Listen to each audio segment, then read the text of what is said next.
Welcome to the Anxious Attachment Solution. I am your host, Life Coach Amberlynn. I teach women how to take back their brain from anxious attachment patterns with love and compassion.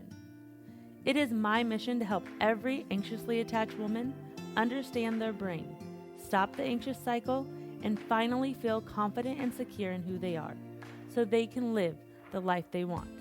I'm so glad you're here with me today. Hello, and welcome to Anxious Attachment Solution. On today's podcast, I'm going to be introducing a 3-week series on breaking down the 4 obstacles of anxious attachment. In these episodes, I'm going to talk about these obstacles I've noticed my clients with anxious attachment have and how to overcome them using thought work and learning how to develop the skill of feeling hard emotions, because that's what it is. It is a skill that is developed. As I really reflect on my life with anxious attachment, I see these 4 obstacles over and over again. They are what keep coming up. They are why I'm so thankful for the tools I have learned to manage my mind and be aware of my thoughts. They are what I need to know how to process and manage, because if I don't, they make little problems in relationships into big problems. The first obstacle is overthinking. The second obstacle is our inability to feel uncomfortable feelings. Our third obstacle is the deep fear of abandonment. And our fourth obstacle is the need to seek validation outside of ourselves. The first obstacle that occurs often when my anxious attachment is activated is overthinking of anxious-filled thoughts, obsessive thoughts, that are most often negative, creating a lot of uncomfortable emotions. The second obstacle is the inability to feel the uncomfortable emotions these thoughts produce, such as fear of rejection or abandonment, fear of not being good enough, fear of any of that fear. It compounds and it becomes overwhelm. We become anxious and stressed out. Bringing me to the third obstacle, our deep fear of abandonment often gets activated or triggered in these situations. The fear that someone's going to leave us, reject us, our fear of not being lovable and being left is such a deep fear for people with anxious attachment that when we feel these emotions, we don't feel physically safe. Our brain tells us that we are not emotionally safe and have to take action now to ensure that we will stay safe. This inability to feel intense, uncomfortable emotions often creates an urgency to hurry up and react to a situation, which I talked about in last week's podcast.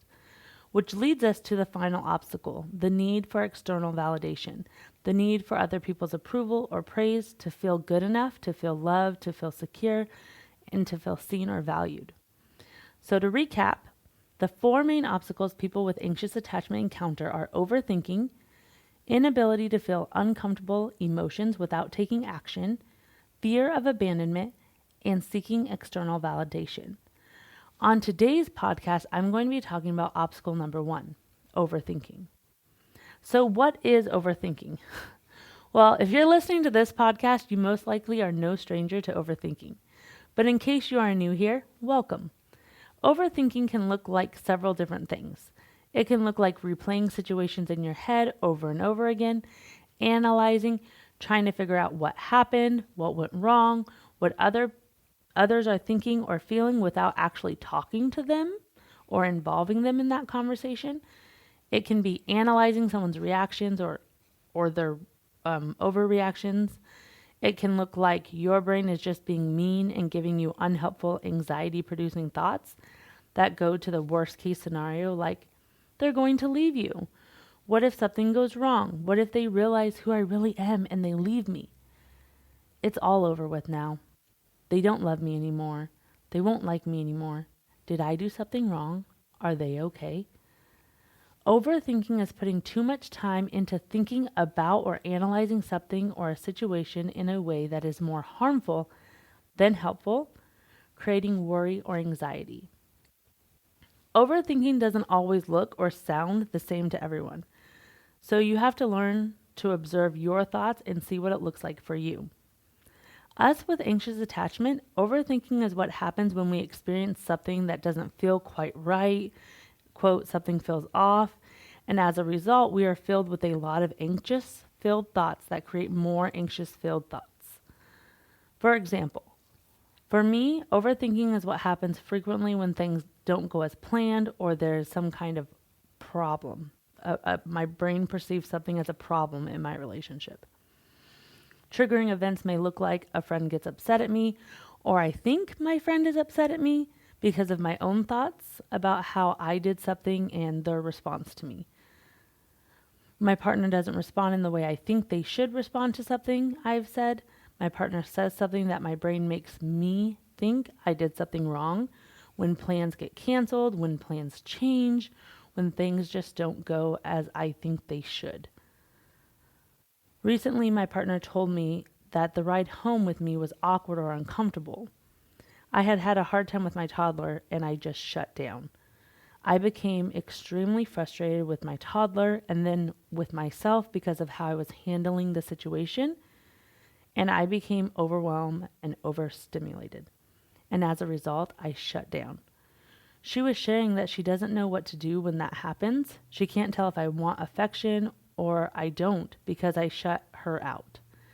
Instead of being able to talk to her about what happened when she brought this up, I shut down even further because my brain started its overthinking, and it sounded like, see, you made things uncomfortable for her. See, you are too much to handle. This isn't going to last. She won't always be this patient with you. You ruin everything. Why can't you just be happy and handle overwhelm differently? You aren't a good mother and you aren't a good partner. You get so easily overwhelmed. And it just kept going. My brain just kept telling me all these things. These thoughts produced so much sadness, fear, and overwhelm that I went into a stress state. So my stress response in this situation was to freeze and shut down. I just couldn't talk. I felt so stuck in my brain and what it was telling me, and I felt like it was real. Even now, doing this work for as long as I have, I still get stuck in my brain wiring. I can know what my brain is saying isn't true, and it isn't helping me, and yet I feel stuck. I felt like if I said something right then, it was going to be the wrong thing or I wasn't going to be understood, and I already felt so not good enough. So I just shut down, and I started to cry. Man, do I hate when this happens, and yet it happens. I let her know I was okay, but that's all I could do in that moment. But that's all I could do. I just said, yeah, I'm okay, I'm fine. I held her hand, I cried, and I fell asleep. I'm extremely blessed because I have a partner who knows me, who loves me, and gives me space for my emotions, and who knows I will come back to this moment. The next day, I apologized for freezing and shutting down. I explained what happened. I explained how I saw things. We talked it out. You see, this used to take me days and sometimes even weeks because it was too hard to bring up these feelings or to bring them back up and resurface them or talk about what happened. So it was just too hard to face. Now it typically takes me less than a few hours. In this case, I was exhausted and I was living on 5 hours of sleep and had no mental or emotional capacity to get ready before I slept. So I had to sleep. The thing about overthinking with anxious attachment is that it gets triggered. And when it gets triggered, our deep-rooted fear is activated. The fear of abandonment comes creeping in. The fear of rejection seeps in. Our fear of not being liked and accepted, fear of not being good enough, comes in. And when it does, it brings our big emotional reactions. And it's not just one feeling that we feel when these events take place. It's all of these feelings that we feel at once. And that's what sometimes creates that stress response. And that's finally topped with fear of not being enough and the fear of abandonment. Since these thoughts create such intense emotion, it feels too big not to do anything about. So we either seek attention and reassurance or we shut down. In this situation, I shut down. I couldn't talk. When I shut down, I created temporary relief. No more pain was able to come in, and I didn't have to process my emotions or communicate the hard things with my partner. Did this solve the problem? No, it gave me temporary relief. It is hard for me to be completely vulnerable with my partner because I've spent a lot of my time in relationships that, one, didn't truly value me, two, didn't truly understand me, three, never took the time to understand my anxious attachment and how it shows up for me, and made me feel like I was too much drama, too much emotions. My bar was too high. Basically, my feelings and my thoughts were always wrong and never validated. So it is still terrifying to my body and my brain to share my innermost anxious thoughts and feelings because my brain is used to them being the problem. So even though my partner does value me, does everything to understand or see where I'm coming from, who works to understand how anxious attachment affects me, and never tells me I am too much and always validates my feelings, these conversations are still hard. My brain is used to it being hard and being uncomfortable. It's not used to being held this way. And it's not easy to say, hey, hi, it's me. I'm the problem. Oh, hey, my anxious attachment really got the best of me. And I'm shutting down temporarily because I'm stuck and I can't really do anything else. Or, hey, I'm sorry I made you feel uncomfortable. I was trying to process a lot of emotions while combating a really mean brain, and it took all I had in me. It's not easy to say, yes, I shut down and I'm sorry I hurt you in the process. It has nothing to do with you. It's me.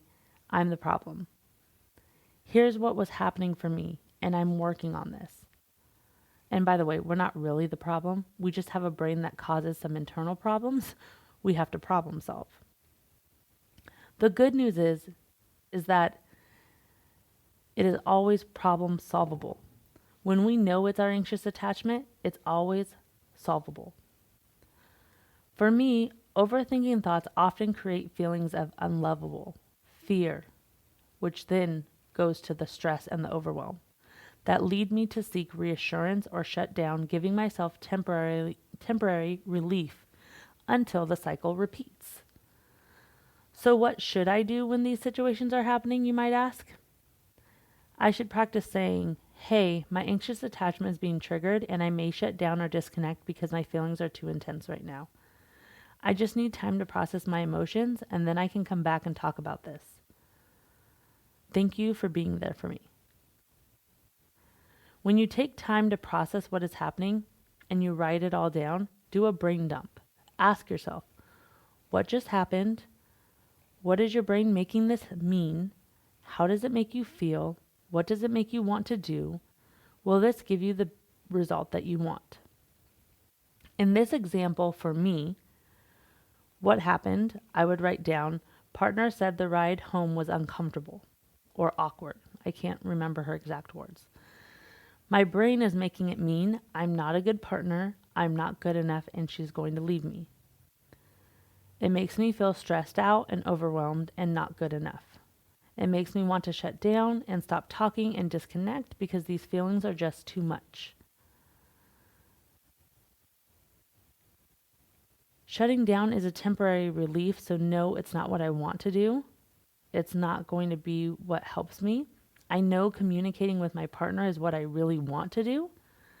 I need more time to process these emotions first and time for my brain to understand that these feelings are not true and my partner is not saying any of the things my brain is telling me about me. It is my brain and it's my thoughts creating all of these intense emotions, but they feel real. This is called a verbal thought download. I would recommend that you write it down. Triggering event. What happened just before all of your anxious thoughts? Anxious thoughts. Write them down. What is your brain making that mean? Big emotional reaction. What feelings do those thoughts create? Write them all down. Action. What do those feelings make you want to do? Seek attention / reassurance or shut down. Outcome. If you shut down or seek attention, what will you get? Most often it is some kind of relief, as it is taking a shortcut and not dealing with what is really happening. Relief. How would that action or inaction create temporary relief for you? Ask yourself, what is it that you actually need right now in this moment? Do you need time to process your emotion? Do you need to give yourself compassion for your overwhelming emotions? And because your brain is beating you up? Do you need some quiet space? This is why it is so important for us with anxious attachment to know what our brain is telling us. Why self-awareness isn't optional, it's imperative. We have to be aware of what our brain is telling us because these thoughts will run or ruin our relationships if they cause all these emotions undetected. A lack of self-awareness is not a luxury we are entitled to or can afford. Us with anxious attachment, we need that self-awareness. We need to know our thoughts, even though our brain can be so mean to us and we would want to ignore these thoughts. If we pretend to ignore them, we're not addressing them and we can't identify them, and they are still under the current creating all these emotions.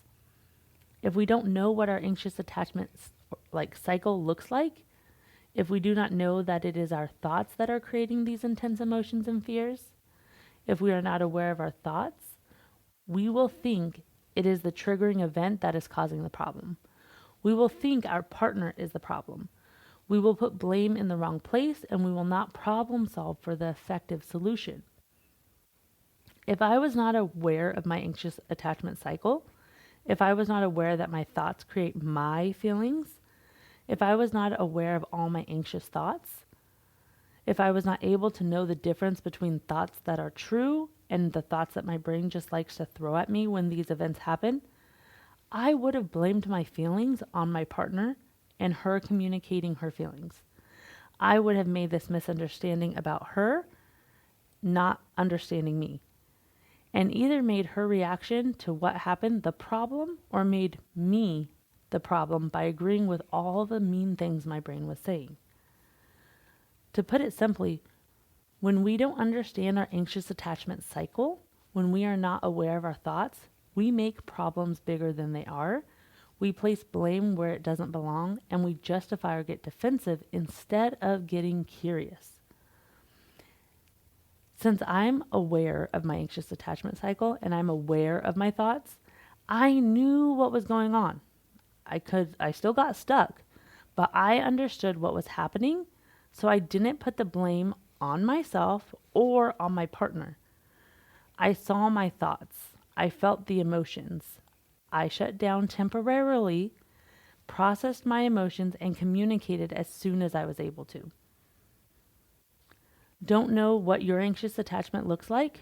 Do an inventory the next time you feel crazy or you find yourself in situations that is causing you a lot of emotional pain. Write it out. Triggering event. What happened just before you felt this way? What do you make that situation mean about you or your relationship? How does that make you feel? Write it all out. What do you feel like you need to do? What will the outcome be if I do that? If you want to learn more about your anxious attachment cycle or how to stop overthinking, come work with me. I'd love to help you on this journey. I currently have spots available open for my 12-week one-on-one coaching program. So come on over and get on a consultation with me. Don't forget to get on my email list and follow me on Instagram at Anxious Attachment Solution. I love it if you could like and share this podcast with your friends. Let's get this message out to all those that need help. I will see you next week. Thank you for joining me today. You are going to want my free guide on how to calm your anxious attachment. So head over to my Instagram, Taking Back Her Brain, and grab it. If this podcast resonated with you, I would really appreciate if you would rate and share it. If you have any questions or want to know more about how to work with me, I would love to hear from you. You can email me at amberlynn@takingbackherbrain.com. Can't wait to hear from you.